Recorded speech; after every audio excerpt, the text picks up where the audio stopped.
The European Union was planned long before the name was even mentioned, long before even the European Economic Community was mentioned.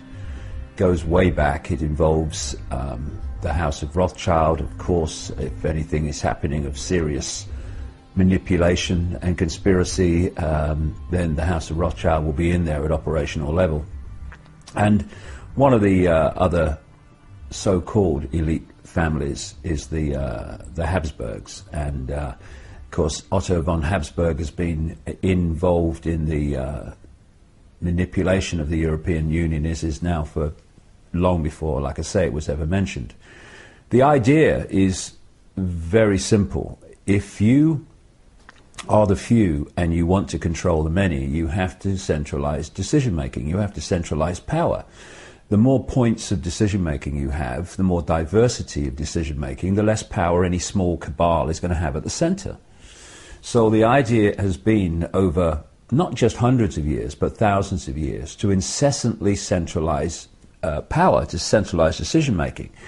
If you think back a little way, humanity was assembled, if you like, in tribes, where there were lots of tribes in these different areas of land, and the tribes were making decisions over what happened in the tribe. Then came the first major centralization operation, and that was when they turned large numbers of these tribes into different nations. And of course then you've got a situation where now a few people at the center of the nation are dictating to all the previous tribes. What the European Union is, and of course they have plans for similar structures all over the world, like they've got the African Union, they want the North American Union to be the American Union, they want the Asia-Pacific Union, but the European Union is the blueprint. And this was the next stage where they started bringing the nations together under centralized control. So now a few literal bureaucrats in Brussels are dictating to the nations of Europe. The next stage from that is a world government which would dictate to the unions. And so, as with all of these manipulations of society, you see the outcome at some point. Like now we've got this Lisbon Treaty and, you know, in effect a United States of Europe. But that's the outcome as it is at the moment. Actually, it started decades and decades and decades ago, way back in the early part of the 20th century, when all this thing was kind of orchestrated. And one of the, of course, major frontmen of the creation of the European community was Jean Monnet, who was just, and again, a frontman for these families, who was used as the orchestrator and the administrator into existence of this European economic community as it was. And he wrote to a friend in the year I was born. We're talking nearly 60 years ago, 57 years ago. And he was saying that the idea is not to tell anybody, basically, that what we want is a centralized superstate, in effect. But what we'll do is we'll keep incessantly moving towards that and give an economic excuse for why the different stages of more and more centralization are justified, until, as you put it, you basically pass a point where there's no return. And in effect, barring a colossal revolution, we are, in the present state of things anyway, past the point of no return. And it's just been a classic case of what I call the totalitarian tiptoe, where you start at A, you know you're going to Z, but you know if you go in gigantic leaps, then the change is so dramatic and quick that people look up and ask what's going on. So you make your leaps as much as you can get away with, but not so far that there's a big kind of reaction and acknowledgement that something very different is going on here.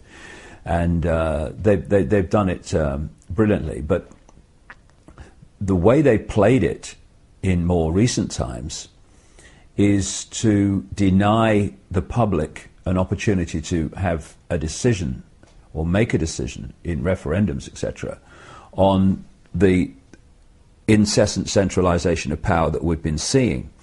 because more and more people are beginning, in fact, well past beginning, to look at the European Union, the way it's going, and feel great unease about it.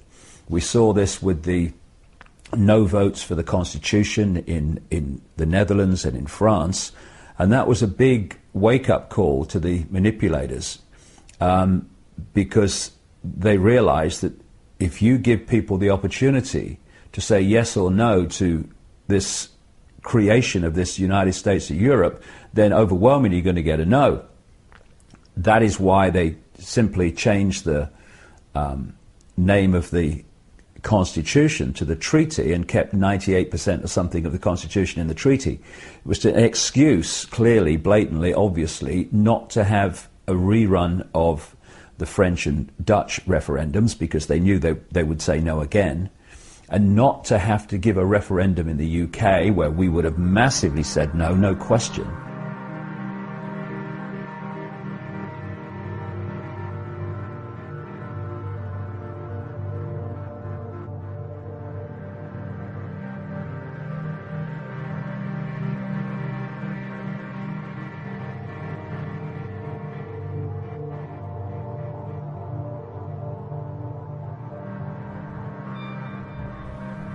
The arrogance and the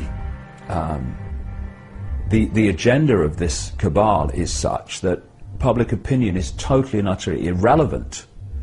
And if public opinion is going to say what you don't want it to say, then you do not give public opinion the chance to say it.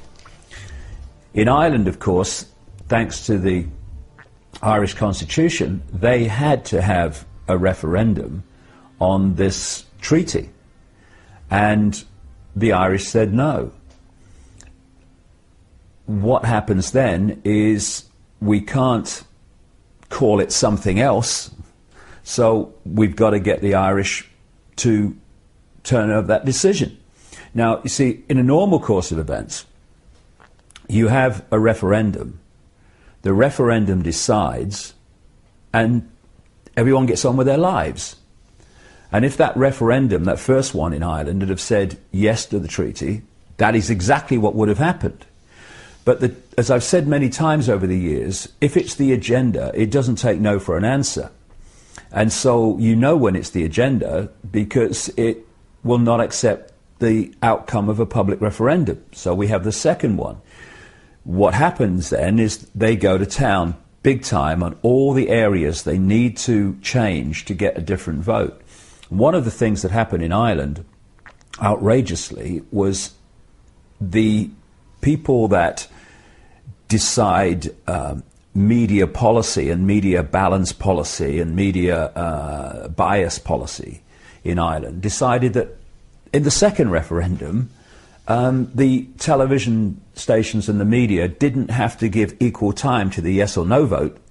They just had to give basically equal time to each party. And as only one party, Sinn Féin, was wanting to vote no, of course the massive yes vote got, arena rather, got all the coverage. And to be honest, if that vote had not been genuinely no, and some people think it wasn't, then they would have made it so by manipulating the votes anyway, and manipulating the count, and because these people will not take no for an answer. So what we now have is a situation, outrageously, where a group of unelected bureaucrats in Brussels, appointed by other bureaucrats, controlled by the elite family network, are now going to decide on the policy and the structure of European society. And for those Irish people who genuinely voted yes to it, and those young people I saw jumping up and down with joy like a goal had been scored in a cup final when the vote came through yes. If you ever watch this, you people that did that, you are going to regret what you did for the rest of your life. Because what's going to happen now, we're already seeing it, Henrik, is once this power is secured, we've only got the Czech Republic now to go through it, etc. we are going to see the speed of European central control just be unleashed. This European control system, as we speak, is like a series of 100-meter runners at the start of an Olympic 100-meter final.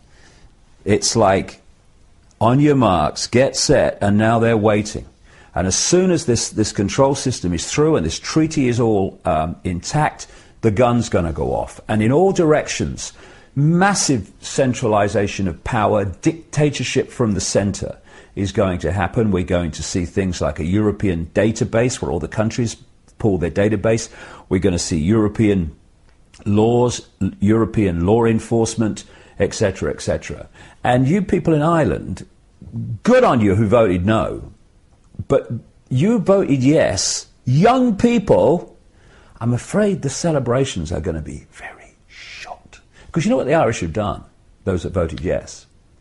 They've voted to never have the option of voting again. Because what this means is, from now on, with the changes in the structure, we have literally a European government that has almost total power. And when you think that even now, before the treaty comes in, something like 75% of laws in the UK originate in the European Union, well, what's going to happen now? And it's been coming a long time, and some people have seen it, and some people have been watching the soap and the sports. Speaking about law, the law text of the European Union, or the body of the law, acquis communautaire, or whatever, it's a French term, probably butchering that, but anyway, it contains about 80,000 pages of law, according to some sources. Then this UK think tank, which is critical of the European Union, called Open Europe, recently did a check on this and claimed that it actually is 170,000 pages long, the body of the law in the European Union. So with that, having said that, the New World Order pretty much is potentially not the crackdown that we first might have thought it was, with tear gas and tasers, batons, rubber bullets, what have you, advanced technology, so-called non-lethal weapons and so forth. Okay, that happens now and again, like in Pittsburgh, but generally it seems like the New World Order is more about rules, regulations, bylaws, do's and don'ts, ink and paper, and in a way, in the future panopticon, if you will, even to make a move or to be able to do something, you have to file a motion or turn in a paper or something like that. And that seems to be what is happening right now. We're being entangled in this web of laws, pretty much. Maybe you can comment on that. Well, the web of laws is a very good term, because I have an image that an artist friend of mine, Neil Haig, knocked out for me and produced for me, which I use in my talks, which is of a spider's web with the spider entangling human beings in the web. And it's a very good analogy, because what you're looking at is, in all areas of human activity, the do's and don'ts are coming closer and closer, becoming more and more fine detail. And the point is to tangle you to the web like a fly to the web, so you can't move. And of course, ludicrously detailed bureaucracy is part of that. I spoke in Croatia a couple of times in the last couple of years, who are in the process of negotiating entry to the European Union. And I was saying there that it's like tanks and troops all lining up on your border, and they're waiting to invade as soon as they're given the go-ahead, and then the invasion comes. But the point I was making is that invasion is not troops and it's not tanks, it's bureaucracy, it is laws, rules and regulations dictating the fine detail of your lives. And I was pointing out, you may think, oh yeah, join the European Union, it's ever so good, and everybody else is in it. Look, 1 year after Croatia joined, if that, they'll be going, We didn't agree to this. What's going on? European law, mate. What? Well, you can't do that. We've never done European law, mate. And this whole thing about legislation and law is very, very important, because what they do is, first of all, meanings of words are different in the way they are used in legislation than they're used in everyday life. Therefore, what appears to say something, if you read it, says something else in legalese. And the other thing is, as you point out from your question, is they explode these words and clauses and sub-clauses across pages and pages and pages of legislation. And the politicians who vote for it have never read it. We've got a guy in, this is just one example, it's a pathetic example, but it's a very good one, called Kenneth Clarke, who is in the Conservative Party and was in the Conservative government of Margaret Thatcher and others, who actually said openly on BBC Radio, while campaigning for the Maastricht Treaty, which was a big step towards where we are, he openly said on the radio that he'd not read the Maastricht Treaty. And so what happens is, and this is not just in the European Union legislation, it's done in all legislation, that they vote for it, and then something will happen. Oh, I didn't vote for that. Yeah, oh, over here. Get your glasses on. Right. Look down here. Subclause 7, stroke 3. There it is. I voted for you. Voted for that. You didn't read it, but you voted for it. And this is one of the key reasons for political parties. It's an important area, this is. If we voted for people on the basis of their character, then there is no unifying force once they get to Parliament to get them to vote in blocks. So we don't want, in terms of this cabal, they don't want independent politicians. They had to find a way, they've long done it of course, of herding them together where they could be centrally controlled. So they introduced this whole idea of parties, a political version of the European Union. I guess if you look at its structure, you've now got a group of people who are answerable to a leader. And the leader then, and the leadership, and those in the shadows behind the leadership, dictate how all the people in that party, in a so-called democratic free country, are going to vote in relation to some legislation or other. And then there's the carrot and the stick, that if there's rebels who will not vote as the leadership says, then they know that their political careers in terms of rising up the ranks is going to be severely curtailed.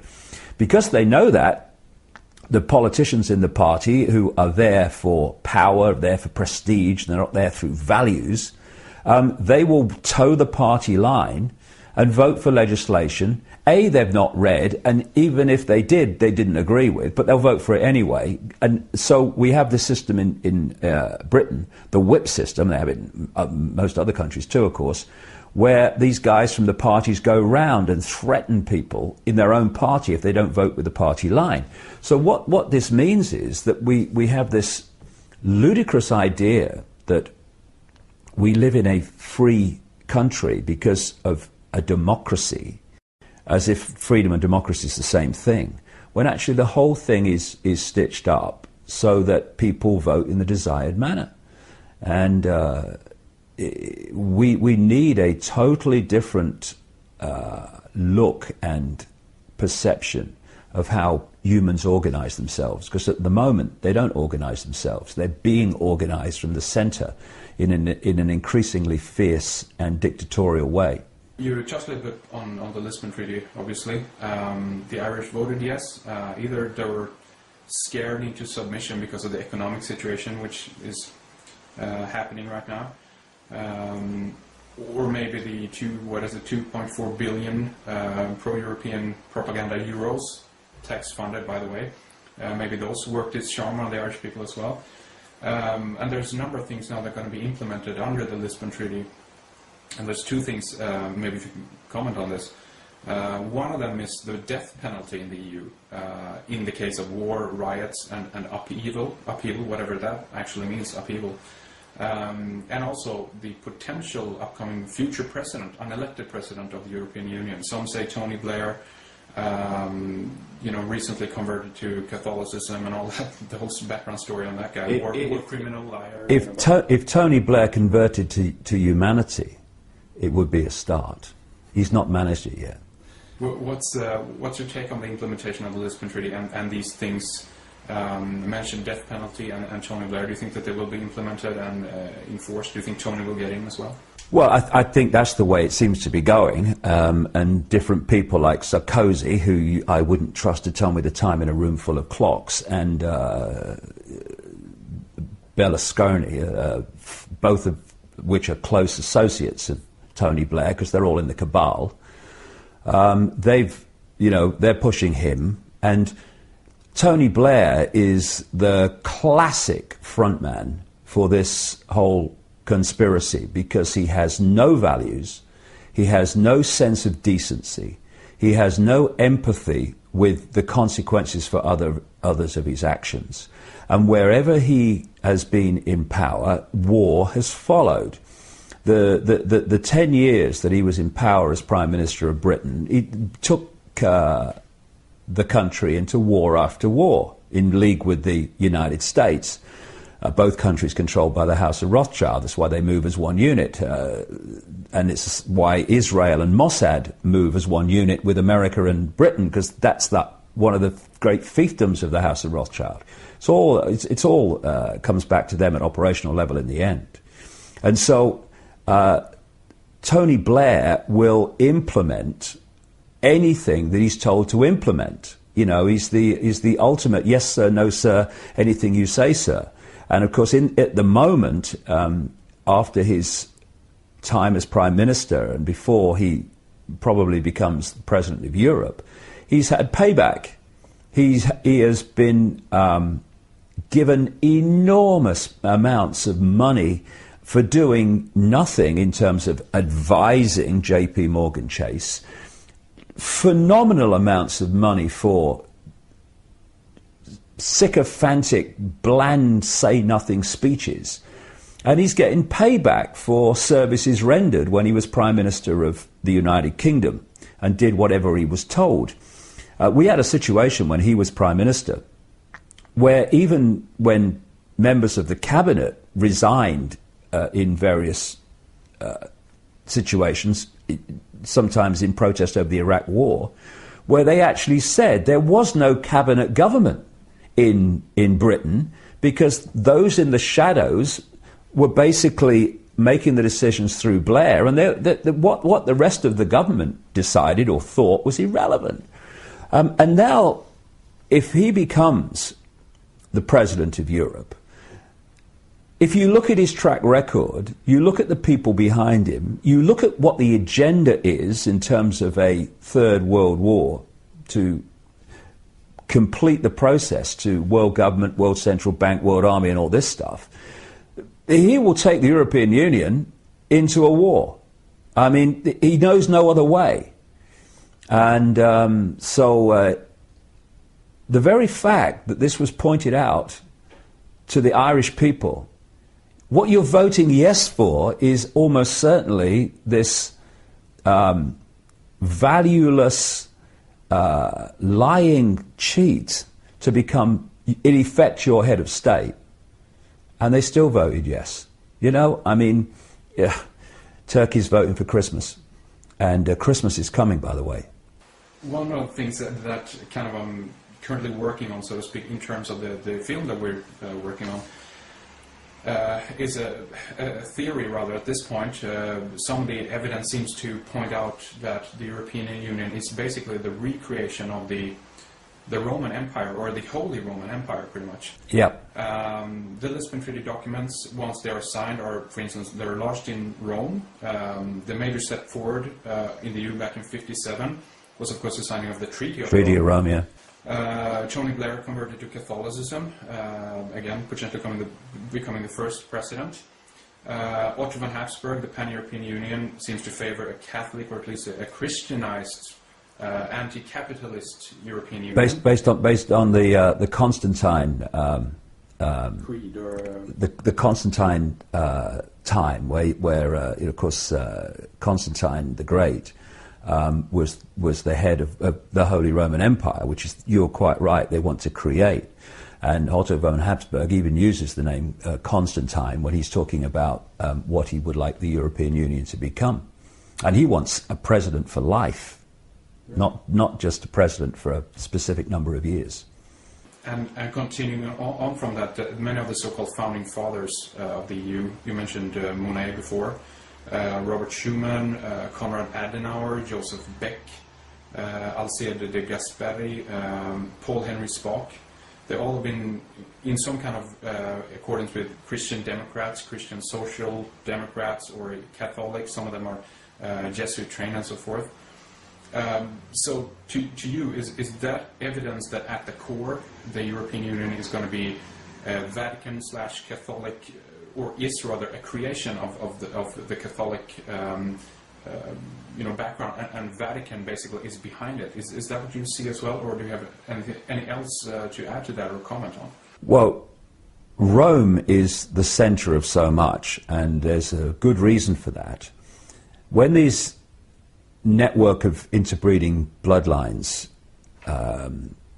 came out of ancient Mesopotamia and ancient Egypt, Sumer, Babylon, at least one stream of them, and their priesthood is the secret society network through which they operate, relocated to Rome and created the Roman Empire. Of course, it created the Christian Church.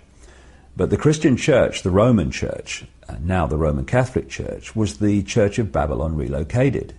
And the holy days of the Church of Babylon are the holy days of the Church of Rome, just use different names.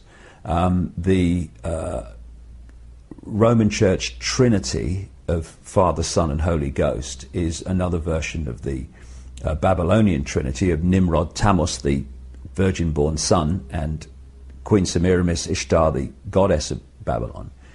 And they symbolized Queen Semiramis in Babylon as a dove, and they symbolized the Holy Ghost in the Christian Trinity as a dove, which is the goddess.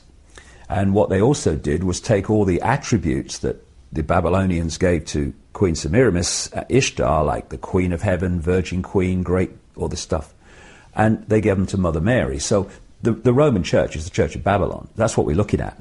And so it is in many ways, so many ways, the core of it all. And that's why the Jesuits and Opus Dei and all these people are so influential in this whole network of manipulation. Also influential, of course, you've got the Knights of Malta, used to be called the Knights Hospitaller of St. John of Jerusalem, again, allied to Rome. You've got the Knights Templar, again, connected to Rome. And so, yes, that's a massive vortex of control and manipulation. And it's no accident, as you rightly point out, that we have the Treaty of Rome and all these things within the European Union. And London is another major operational centre. But, Rome is massive. And it is a recreation in so many ways of the Roman Empire. Because people don't realise that, the Roman Empire is supposed to be from history, but our very laws are created on the Roman system. You look at the architecture of Washington, D.C., you look at the architecture of major buildings in London, like the Bank of England and so on and so forth, and you're looking at Rome. And Rome never went away. It just changed the way it operated, went underground rather than in your face. And we're actually seeing, Henrik, almost a cycle being completed now, because there was a point where people were rebelling against overt, in-your-face dictatorship, i.e. royal diktat, kings and queens dictating everything. They rebelled about that, and that this was a problem for the control system, the emerging control system. So they had to start to do it another way, and they did it by moving these elite bloodlines, although they kept some in the royal families like we have in Britain, etc. But most of them went into what I call the dark suit professions and introduced this thing called democracy. And they had politicians which appeared to be voting in relation to what people wanted, and they were being elected by people. And then you had the corporations, and you had all these other things, all these dark suit professions of this cabal, and their agents and gophers were running this system. And for a long time, they ran it because they had to, as if people were free, and they equated freedom with democracy, which is just dictatorship by the majority, or even dictatorship by the minority in many countries. And people bought that. But what we're now seeing is the movement getting ever faster to the point where people are beginning to see again, as you know from your program, and I know from traveling the world and talking and researching this, more and more people are beginning to see again, actually, we're being controlled. It's almost like it's a return to, we're not having kings and queens dictating to us just because of their bloodline. And now people are starting to realize, hold on a second, in a different form, that's happening. And so we're seeing the European Union and all these other institutions of power becoming more and more blatant in the fact that that's what they are, dictatorships. And so this Rubicon that's been crossed with this Lisbon Treaty is going to take us into an era very, very soon where vast numbers of people will realize, actually, we're seeing another version of what humanity rejected centuries ago, which is the overt dictatorship by the few of the many. How we respond to that will decide how long it goes on for. You mentioned, which is interesting, basically how the Roman Church has been built on a previous religion, pretty much. Right. They also use the name Europe. Europe, of course, comes from Europa. Which is another name for the goddess, another name for Semiramis, and the goddess under so many names in different communities and societies, absolutely. We're seeing it re-emerging from behind the shield, from behind the smokescreen.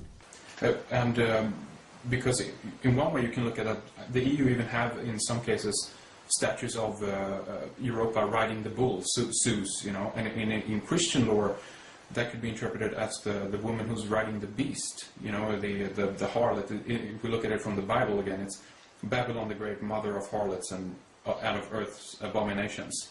So in one way you wonder, which one is it then? Is it that she's the bride of the devil or the mother of God here? Who are we talking about? Because if I just show you quickly, you've probably seen these images already. But that's the comparison of the European Parliament and Peter Bruegel's Tower of Babel. And of course, merged together, they look like the same. So are they building the Tower of Babel? Or are they building the Babylonian Empire again? But they're doing that under the guise of Christianity. Or what do you think is going on there?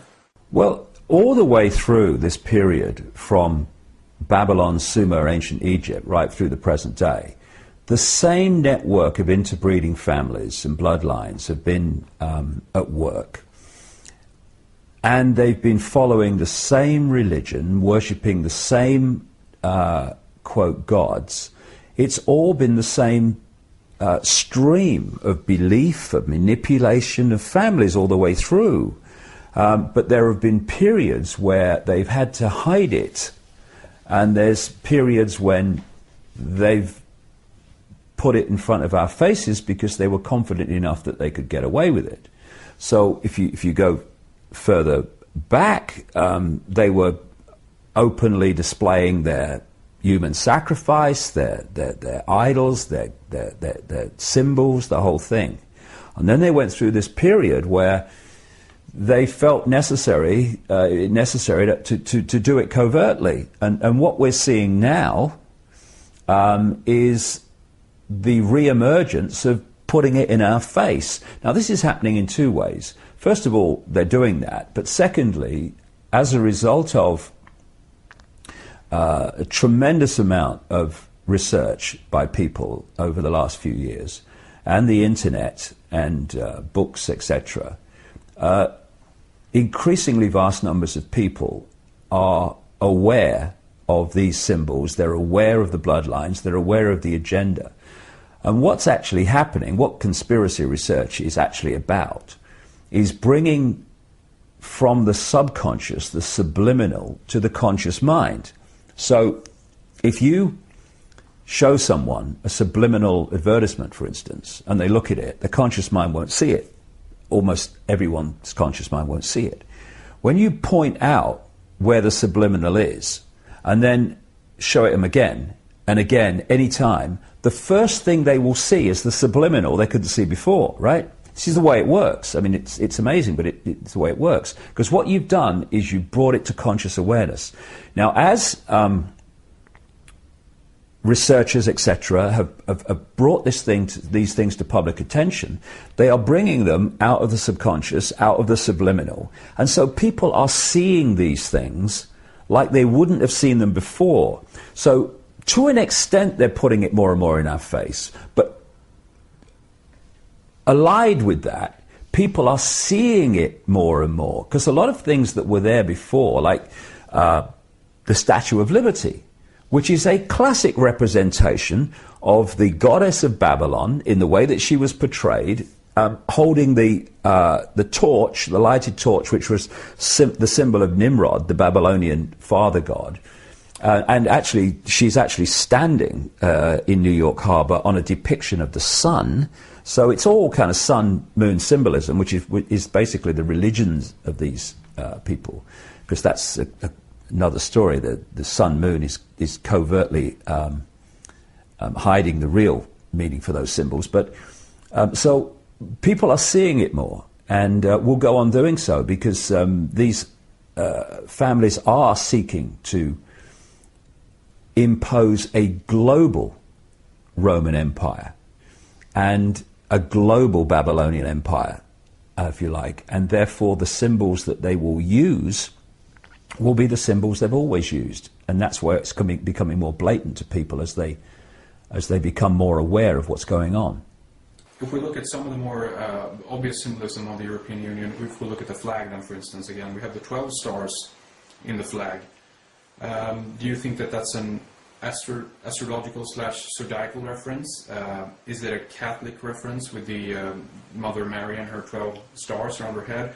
Or if we take it further, do you think could it be like the 12 lost tribes of Israel? Is it a Zionist reference here as well? What do you think? Well, people use symbols for different reasons, and they can have different meanings for the same symbol. But what is blatantly clear is that the 12 stars in a circle are an ancient symbol of the goddess.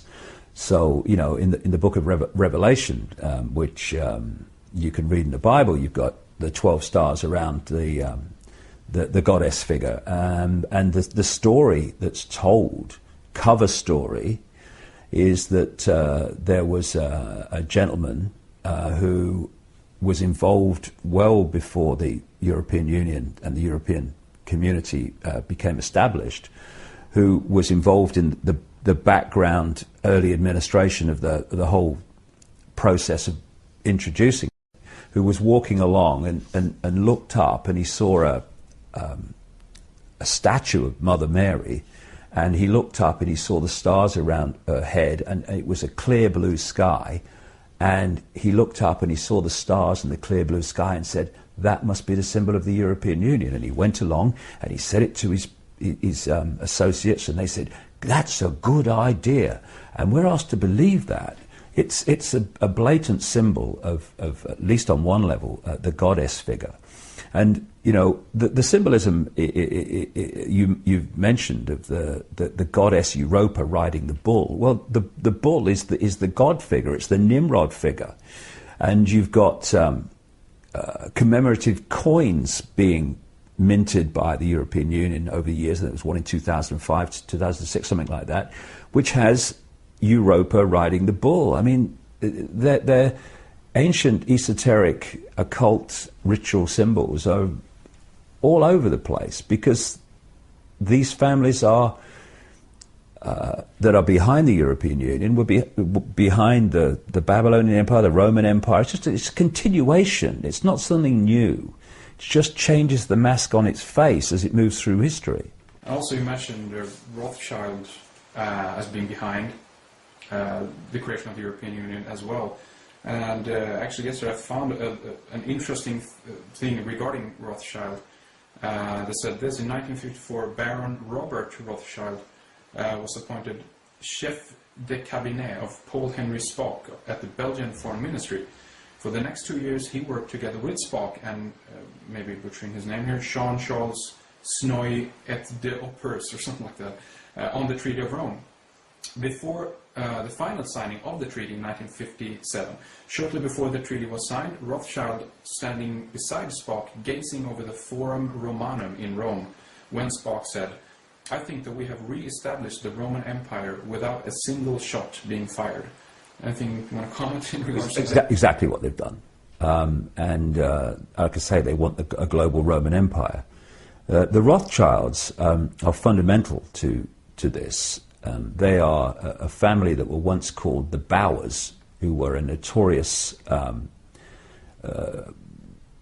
if you say, black magic, occult, secret society type family, who changed their name to Rothschild, Red Shield. And from that time, they grasped control of the now global economic system. They control all global finance, virtually, that has any effect on people's lives anyway. And they operate as if not the spider, then the operational organization of the spider. They are the people that are closest to the spider and at the center of this global secret society web, and they hand out the agenda and make sure it's played out through the web in every country. And so they don't just control the financial level, they control the corporations, and they control governments, and they are also the guiding, controlling force behind a network of organizations which were spawned from a secret society started in Britain in the late 19th century called the Round Table. And the offshoot satellite organizations of this central core Rothschild-controlled secret society, the Round Table, they started off in 1920 with the Royal Institute of International Affairs. Watch the think tanks. Look how the world is awash with think tanks, right? The think tanks are the means through which this whole thing is orchestrated overwhelmingly. So you have a think tank called the Royal Institute of International Affairs in London. A year later, 1921, Council on Foreign Relations, which dominates United States foreign policy and the State Department in America, etc.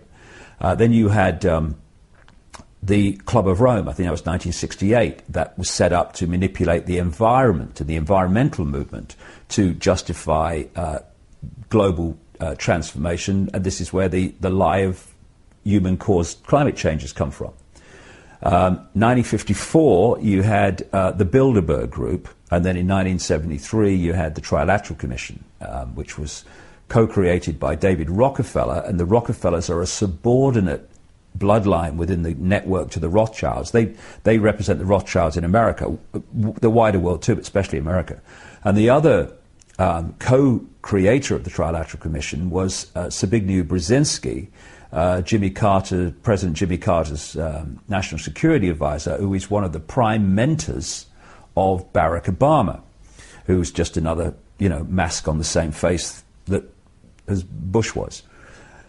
And the Bilderberg Group is very, very important in the creation and the centralization of power within the European Union. For people who are new to these organizations, what they are is coordinating networks to coordinate a common policy, a common view among different countries, different people in banks, people in government, people in NATO, people in intelligence agencies. It's to create a coordination of view and of policy. And the Bilderberg Group has been one of the prime manipulators of the policy of of centralization of power in Europe. It's been from 1954, one of its prime motives has been to create the European Union as we now have. And it's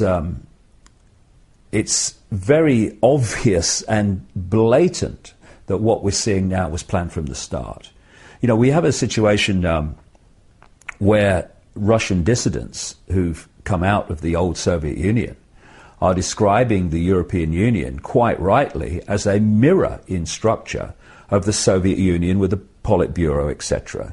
And some of them, one of them in particular, tells the story of having seen reports or official reports of a meeting that Mikhail Gorbachev had when he was the leader of the Soviet Union, with David Rockefeller and Henry Kissinger from the Trilateral Commission and Valéry Giscard d'Estaing, where in the middle of the conversation, d'Estaing said, Mr. President, this is what's going to happen within a certain number of years. In other words, what's happening now with the Treaty of Lisbon, the Lisbon Treaty, is going to happen in Europe, and it's going to happen in this period of years. So basically, you better get used to it. Now, what's interesting is two things. First of all, if France and the Netherlands had not voted no to the original constitution, then d'Estaing's timescale would have been virtually exact what he said, the number of years hence that this was going to come in. It's only been delayed because of those referendums, which meant they had to go through the process of going from a constitution to a treaty and all the rest of it. The other interesting thing is the person who oversaw the writing of the constitution was Valéry Giscard d'Estaing. So, Bilderberg Group, by the way. And we had a guy in the UK who was a practicing Satanist and serial child killer. I said that in my books when he was alive, no comeback because it's true, called Ted Heath. Ted Heath was Prime Minister of Britain from 1970 to 74, and he was the man who signed us into the European community and knowing what it was going to be. And he was one of the obsessive campaigners for us to go in right through the 60s. We have in Britain something called the 30-year rule, where cabinet papers are released after 30 years. Some of them are not released then because of national security, in other words, security of the agenda. But what came out in the 30-year rule in terms of Ted Heath is he had agreed, while denying it in public, to the rundown of the British fishing industry, the rundown of British agriculture, the rundown of manufacturing industry, right at the start. We're talking the early 1970s, because, again, what is happening was planned from the start. They have had this whole plan of turning the whole of Europe into effect a single unit. So before all these unions came in, you would have a country, and this part of the country would be the coal mining if they had coal resources. This part would be industry. This part would do that. This part would do that. Different parts of the country specialize in different things. So the plan has been to do that to Europe. So right from the start, amazing but true, they were dictating which parts of Europe would specialize in what. So they decided that places like, Germany would do this and that, but Britain, that would concentrate on service industries like insurance and banking and finance, and that therefore, because agriculture and industry and stuff like that was going to specialize elsewhere, in Britain all those things were going to be run down. And so while people in Britain and every other country were seeing these kind of changes in the way the country was, like through the Margaret Thatcher era, through the 80s, that Conservative government absolutely targeted, on purpose, blatantly, knowingly, at the core level, the coal industry in Britain. So we don't have a coal industry now. And we are an island, and yet our fishing industry is being decimated by European Union law. And so what people have perceived over the decades of the European Union as their countries changing and thinking, why is it happening? Now it's clear why. It was all being prepared for where we are. The idea is to break the countries of Europe up into regions, because the idea is to de-unify any unification of response to the edifice of power above. Now, if you look around the world, whether it's the family, whether it's any grouping that can pull people together as a unit, and in a unified way, a unified response, they're being targeted. And one of those unification forces is a sense of nation, a sense of country. So what we're seeing, not just in Europe, but blatantly in Europe, is the bringing down of borders. For what? For what reason? Same in America, it's happening. So that people from other cultures can pour into other cultures, and people from this culture can pour into that culture. Now, on the face of it, people might say, and I might agree with them, well, you know, we're all kind of just human beings. But if we're going to be streetwise, we need to understand not just what's happening, but why it's happening. And why it's happening on one key level is the plan is to destroy any sense of nation, any sense of unique culture. I'm now seeing articles, and I have been for a while in British newspapers, saying, what is it to be British anymore? You know, is it eggs and bacon for breakfast? I mean, is it fish and chips? What is it to be British anymore? What's it mean? And that's the idea. The idea is to break down any of that. And I don't say that from a nationalistic point of view, because I don't actually recognise myself as British. I'm just consciousness having an experience. I mean, you can stick all the other labels. I'm not interested.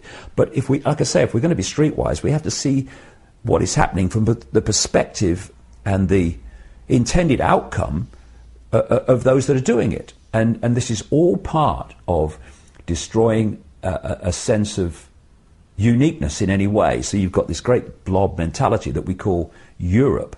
And, if you've got a real strong sense of nation, this is why they're doing the same game big time on the United States, which at one point had a massive sense of nation and what it was. If you've got a sense of nation, then when things are suggested that break your nation up into regions, that take your ability to govern yourselves to an outside agency, if you've got a sense of nationhood, we're American, we're British, we're not having this, break that up, people go much more quietly. And that's the idea. They want to, and the other interesting thing is some of the maps that have come to light that have been in British newspapers from time to time over the years, they don't just turn Britain into a series of regions, but they take this region of Britain and they clump it together in a regional group with a region in France and a region in Scandinavia. Again, all deunifying. So the only unified force in the entire structure are the bureaucrats sitting around a table at the centre. That's the idea. It's being done mercilessly and has been unfolding for decades because the blueprint was there right from the start. A ruthless human being is more easily controlled. It's as easy as that. Although everyone might not identify, as you say, with their nation or with their culture even, that is at least one fundamental point in many people's lives, and when they take that away, then it's much easier to control that human being, obviously. Exactly, that's the idea.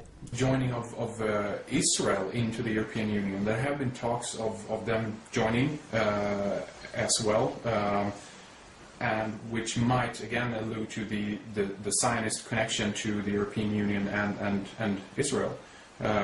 Because Kudnov-Kalergi apparently had well, if you want to term the very racist views in terms of how he viewed the Jewish race as supreme to the rest of the European people and so forth. Do you think that's the case? Do you think they go hand in hand? We talked about the Rome connection, obviously, but in terms of Zionism, if we look at that from one thing, are those separate, or do they go hand in hand, Rome and Israel, or Zionists? They're all connected, and they're connected through the House of Rothschild. See, if people just took a breath and looked at the whole scene, they would ask a series of questions. Why does that slither of land called Israel, and I've driven around it, and you can virtually drive around it in a day, why does that have so much power? Why is it the biggest, by far, recipient of American aid when it is one of the richest per capita countries in the world? Why does it have the biggest F-16 fleet outside America? How come it can have a very considerable arsenal of nuclear weapons, refuse to sign a non-proliferation treaty, and have a breathtaking agreement, which has just been confirmed by Barack Obama in the last few months, that they have a policy in terms of America and other countries and Israel, that they don't ask whether they've got nuclear weapons, and therefore Israel doesn't have to say if they have or not. This is an official policy. Why, when they pepper bomb the most crowded piece of land in the world and instigate slaughter on a shocking scale, does the international community, apart from one or two people, say nothing? Simple. The House of Rothschild controls Israel. It created Israel. And more than that, it created a political philosophy. Note, a political philosophy called Zionism. What they've brilliantly done, though it's breaking down, is they have equated Jewish people as a race with Zionism, which is a political philosophy. And at its core is a secret society, connects into the other secret societies. And so if you challenge Zionism and its horrors and its impositions and its hypocrisy and its slaughter, you are equated with being prejudiced against Jewish people. What they don't tell you is significant numbers of Jewish people actually are appalled by Zionism and actually openly protest against it. And there's some fantastic young people in Israel that refuse to serve in the military and end up in jail because of it. And, you know, they are incredible people to have that sense of value. The questions that I've just posed can be answered very, very easily. The House of Rothschild control American politics. They control the neocons that control Bush. They control what I call the democons that control Obama.